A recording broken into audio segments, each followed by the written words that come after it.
this will be nasty for the people who are listening at home.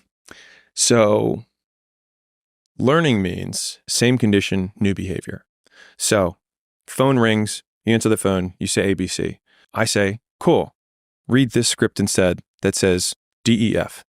Phone rings, same condition. You say DEF, you have learned. Same condition, new behavior. Intelligence is rate of learning.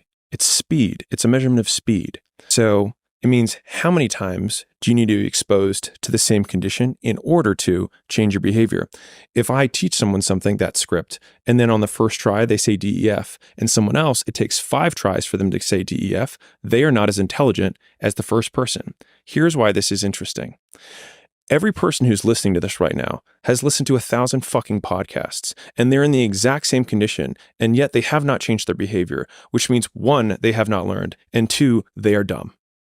Which also means that if you can control your behavior, you can also control how intelligent you are.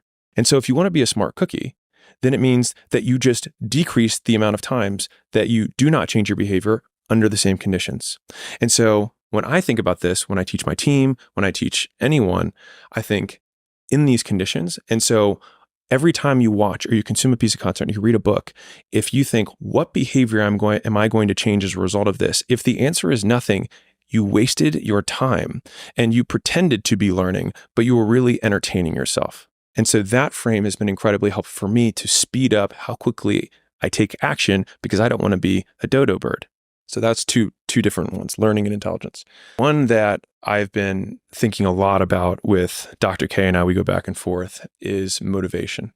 So I'll tell you a story and then I'll bring it up, I'll bring it around. So I was at an event and a young lady said, Alex, can you just give me 60 seconds of motivation?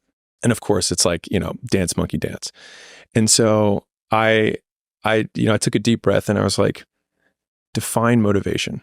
And she just like melted. She had no idea, right? I was like, so you want me to answer a question or make a statement about something that you can't even define. And so how would you have any idea of whether or not I actually did it? So motivation is the equal opposite of deprivation. So we are most motivated when we are deprived of something. I'm most motivated to sleep when I'm sleep deprived. I'm most motivated to eat when I'm deprived of food. I'm most motivated to have sex when I haven't had sex in a while. Now, that logic carries for physiological needs. But then when you get into psychological things or intangible constructs, so like, let's think about money. By that same logic, you'd think, oh, poor people should be more motivated because they're deprived of money, but that we don't see that in reality. Many poor people are not that motivated. So it would then follow, and I've seen some incredibly rich people who are wildly hungry for money. And so then it would follow that the deprivation comes from our reference point because money is intangible.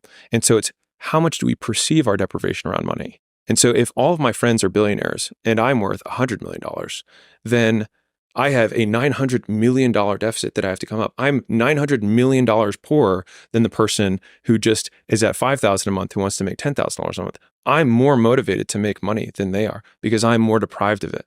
And so in thinking about this, I then think, okay, what am I deprived of that motivates me to go get it? And also when I want to try and judge the behavior of others or predict their behavior, I have to think, what things are they deprived of? Because I have a much stronger predictive power than trying to say, how do I motivate this person? Look at what they lack.